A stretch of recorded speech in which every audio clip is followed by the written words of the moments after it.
स्थानीय विद्यालय में कक्षा 12 के छात्र छात्राओं का वार्षिक उत्सव भामा सम्मान समारोह रखा गया, जिसमें विराजमान मंचासीन शिक्षा विभाग के मुख्य अतिथि हमारे हीरा राम जी शिवयो शेड़वा, पूर्व आरपी पेमाराम जी, सुखाराम जी, वर्तमान आरपी शेड़वा, इस गांव ग्राम पंचायत के सरपंच साहब और मंचासीन जितने भी व्यक्ति सम्मानित मंच गांव से पधारे हुए युवा बुजुर्ग और विद्यालय के प्यारे छात्र छात्राओं,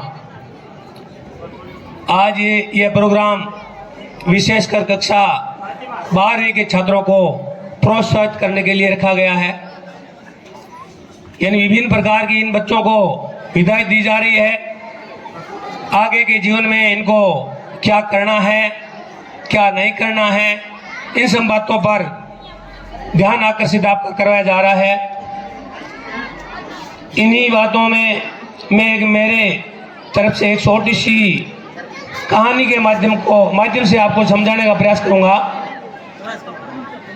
थोड़े से बच्चे ध्यान से सुनो, ये सभी बच्चों के हित की बात है। यूं नहीं है कि सिर्फ 12वीं एक ही क्लास के लिए है, क्योंकि आप भी धीरे धीरे आगे 12वीं क्लास में आने वाले हो और आज से ही अगर आज संभल गए तो आप पहले से ही यहाँ तक पहुँचते पहुँचते यानी एक प्रकार से थोड़े सक्षम हो जाओगे। कहानी मेरी जो पहले आपने सुनी होगी शायद उसी का ही आगे का हिस्सा होगा। मैं आपसे पूछना चाहूँगा कि आपने एक कछुआ और खरगोश की कहानी सुनी होगी, तो आपने तो सिर्फ इतना ही सुना है जो कहानी का एक चौथा भाग था। इसमें क्या होता है और आगे क्या है, मैं पूरी बातों पर आपका ध्यान आकर्षित कराना चाहूंगा, थोड़ी जानकारी देना चाहूंगा। कि पहली शुरुआत तो कछुआ और खरगोश में एक निश्चित स्थान पर पहुंचने में शर्त लगी थी कि कौन पहले पहुंचेगा, और दोनों ही उस स्थान के लिए रवाना हो गए।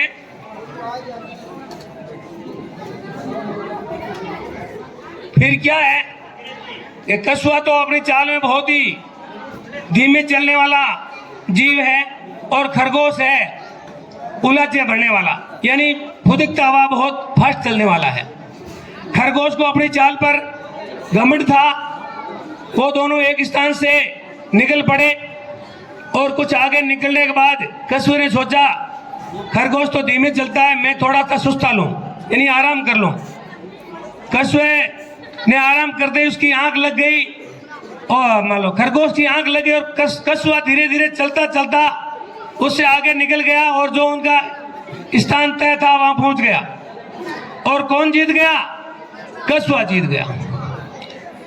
तो ये बात मैं आपको क्यों बताना चाह रहा हूं कि आप में से जो व्यक्ति बहुत ही मान लो कम समय में पढ़ने वाले हैं, अगर आपकी गति अनवरत बनाए रखें, नियमित बनाए रखें, डेली आपने तय कर लिया है कि मुझे 1 घंटा पढ़ना है तो पढ़ना ही पढ़ना है, तो समझ लो आप मान लो अपनी मंजिल को हासिल कर पाओगे। इससे आगे की कहानी क्या है? खरगोश ने कहा यह बात तो जची नहीं, आप जीत ही नहीं सकते। दोबारा शर्त रखी, वही टारगेट, उसी गंतव्य स्थान तक जाना। तो इस बार क्या, खरगोश ने नींद नहीं ली, आराम नहीं किया और वह पहले पहुंच गया। परंतु कछुआ हार मानने वाला नहीं, क्योंकि इस बात में यह लगता है कि खरगोश को कुछ घमंड था कि मैं जीत सकता हूं, मेरे से मान लो कोई जीत ही नहीं सकता। फिर कछुए ने क्या किया, ट्रैक दूसरी अपनाई। उसने कहा अब रास्ता मैं कहूंगा उस पर चलना पड़ेगा। तो कछुए ने जो रास्ता चुना उसके बीच में नदी थी। थोड़ी ध्यान से सुनना बात भाई, नदी थी। तो एक बार में तो कछुआ मतलब खरगोश कूदता कूदा नदी तक तो चला गया। अब नदी आ गई, नदी तैरना उसके बस की बात नहीं थी। वहां खड़ा खड़ा इधर उधर दौड़ रहा है। कछुआ आया, नदी में उतर गया और सामने किनारे पार होकर के अपने गंतव्य स्थान तक पहुंच गया। इससे क्या शिक्षा मिली कि कोशिश करने वालों की हार नहीं होती है, और जो ट्रैक अपन चुनते हैं उसमें अपन उसको मालूम उस स्थान तक पहुंच जाते हैं। यानी जो लक्ष्य है वो अपने हिसाब से चुनना चाहिए। पहले वाला जो लक्ष्य था या ट्रैक था वो खरगोश का था, दूसरा किसका था? कछुए का था। कछुए ने दूसरे ट्रैक में विजय हासिल कर ली। अब फिर भी कछुए ने क्या कहा, कोई बात नहीं मित्र, अब हार गए तो कोई बात नहीं, अब अपन दोनों साथ में चलते हैं, वही स्थान रहेगा, अपन साथ साथ चलेंगे। और वो दोनों ही साथ साथ गए। कछुए ने उसका सहयोग किया, नदी में उसको खरगोश को अपने पीठ पर बैठाया और गंतव्य स्थान तक पहुंचे। और इस बार कौन विजय हो गए? दोनों ही विजय हो गए। तो मैं ये इस कहानी के माध्यम से ये कहना चाहता हूं, यानी जो भी छात्र छात्राएं पढ़ रहे हैं वो एक दूसरे का सहयोग करें। यूं नहीं किसी को ज्यादा आता है किसी को कम आता है उसका हेल्प नहीं करें। यानी इस कहानी से ये मान लो सारांश निकलता है कि आप अपने साथियों का सहयोग करें, उनको साथ में लेकर चले, और जो भी स्थान आप तय करते हैं उस स्थान तक अपन सभी साथ में चले। ये आपके अंदर भावना होनी चाहिए। यानी किसी को पीछे रखना या आगे जाना अहम भाव आप में नहीं होना चाहिए। तो इस प्रकार कक्षा 12वीं के छात्रों को ये विद्यालय मान लो उच्च शिक्षा के लिए छोड़ के जाना पड़ेगा, इसलिए उनको बहुत से मान लो आगे मेरे वक्ताओं ने इस प्रकार की बातें बताई है ताकि आपको आगे पढ़ाई में किसी प्रकार की कोई कठिनाई नहीं आए। तो मैं भी यही बात आपको कहना चाहूंगा इस कहानी के माध्यम से कि आप निरंतर प्रयास करें, अपने मंजिल तक पहुंचे, अपने माँ बाप का सपना पूरा करें और अपने जीवन को सुखी बनाएं। वैसे संस्कृत में दोहा है, सुखार्थी को कुतो विद्या। यानी जो व्यक्ति या विद्यार्थी अभी जो सुख चाह रहा है उसको विद्या नहीं मिलेगी। विद्या उन्हीं को मिलती है जो कठोर परिश्रम करते हैं। इसी की दूसरी पत्ती है, विद्यार्थी को कुतो सुखम और सुखार्थी को कुतो विद्या। सुख चाहने वाले को विद्या नहीं और विद्या चाहने वालों को सुख नहीं। सुख का मतलब उसको प्रयास करना पड़ेगा, सुख तो है ही आगे। यानी आज जिस शरीर को आप मान लो कठिन परिश्रम से या गर्म करोगे या तपाओगे या शिक्षा के माध्यम से उस शरीर को आप फोड़ोगे तो आने वाले समय में वो आपको उच्च मंजिल तक पहुंचाएगा। बाकी जिंदगी आपकी बहुत ही आसानी से गुजरेगी। अभी आप 6 घंटा पढ़ने में हिचकिचा रहे हो, फिर आपको 12 घंटा किसी और लोगों के नीचे काम करना पड़ेगा।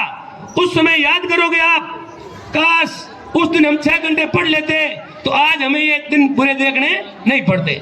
यानी आज 6 घंटे से आप कतरा रहे हो, आने वाले समय में आपको 12 घंटा काम करने पड़ेगा और सिर्फ 500 रुपये मुश्किल से मिलेगा।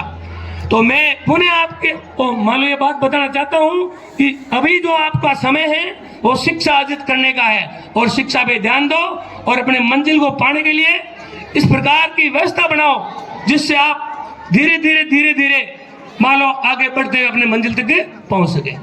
एक बात मैं आपको दूसरी और बताना चाहूंगा कि बीरबल राम जी ने मेरे को 2-3 बार यहाँ आने के बाद में पीएम श्री विद्यालय के संस्था प्रधान होने के बार मान लो आवाज लगाई, जिससे मैं इनकी जानकारी आपको थोड़ी सी देना चाहूंगा कि पीएम श्री विद्यालय अपने इस ब्लॉक में एक ही विद्यालय है। एक विद्यालय होने का मतलब इस विद्यालय की कुछ खूबियां होगी, कुछ उस विद्यालय के पास चीजें होगी, तब जाकर इसका चयन हुआ है। मेरे विद्यालय में वर्तमान में कम से कम 27 बीघा भूमि है।